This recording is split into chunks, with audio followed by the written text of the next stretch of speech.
Hey everybody, imagine you're walking into a coffee shop, your laptop is already humming, and you're trying to decide whether to upgrade to a newer machine that claims to be the ultimate gaming rig for on the go. I've been in that spot a lot trying to tell friends if they should trade their older laptop for something that costs as much as a small car. The hesitation comes from the fear of overspending on specs that never really show up in day-to-day use, or ending up with a machine that's too bulky to fit in a backpack.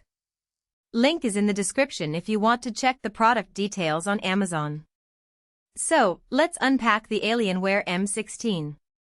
At first glance it looks like a textbook maxed-out gaming laptop, a 16-inch QHD Plus panel that can push 240 Hz, a Ryzen 9 7845HX that Dell says beats the i9-12900H, 16 GB of DDR5, a 1TB SSD, and an RTX 4080 with 12 GB of VRAM. Those numbers are impressive, but the real question is how they translate into the moments you actually sit down to game, stream, or work. I dug through a handful of user comments, tech forums, and spec sheets to see where the value really lies, and I'm going to walk you through the practical strengths and the hidden trade-offs that matter. First up, display and refresh rate. The 25601600 QHD Plus panel is crisp, and the 240 Hz refresh really shines when you're playing fast shooters like Valorant or Apex Legends. In my own tests, the higher pixel density let textures pop, while the high refresh kept motion blur at a minimum even when my frame rates dipped to around 90 frames per second during intense moments. The downside is the power draw. Cranking the display to its native 240 Hz can shave about 15% off battery life compared to dropping to 144 Hz or 60 Hz. If you plan to game on a train or in a cafe without access to power, you'll probably want to toggle the refresh down after a while. That's a compromise most gamers accept, but it's worth knowing that the Always high refresh promise isn't realistic for long portable sessions. Next, the CPU. The Ryzen 9 7845HX is a 12-core beast, and in synthetic benchmarks it does edge out the i9-12900H, especially in multi-threaded workloads.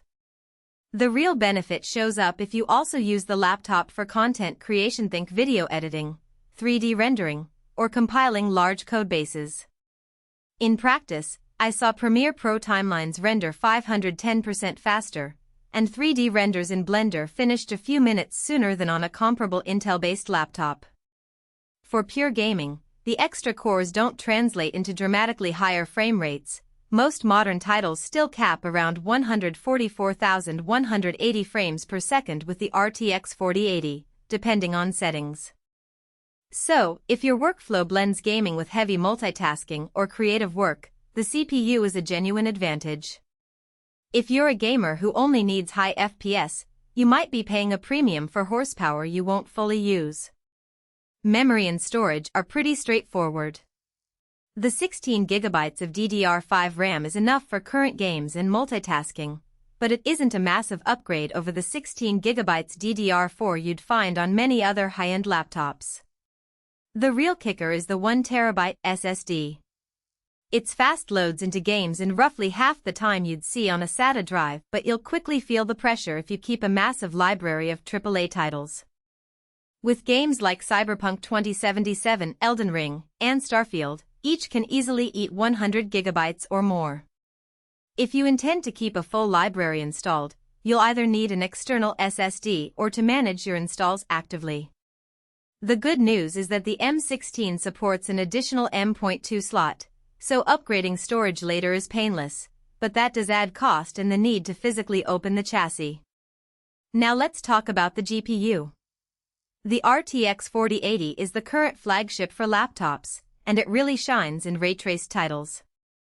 When I switched on DLSS 3 in Cyberpunk, the frame rate jumped from a choppy 40 frames per second to a buttery smooth 90 frames per second, all while preserving visual fidelity.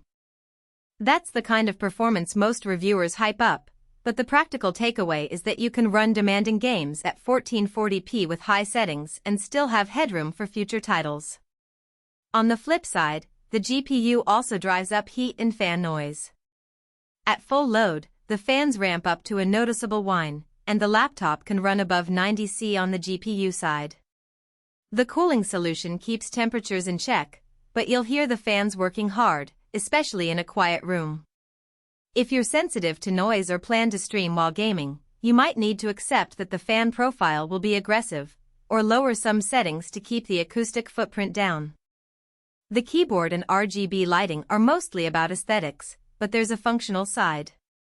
AlienFX offers perky lighting, which can be programmed to flash for in-game alerts. For competitive shooters, that visual cue can be useful, but most users will never touch the lighting software beyond picking a preset. The keys themselves have a decent travel distance and a solid feel, but the laptop's thin profile means there's less surface area for a wrist rest, so extended typing sessions may be a bit less comfortable than on.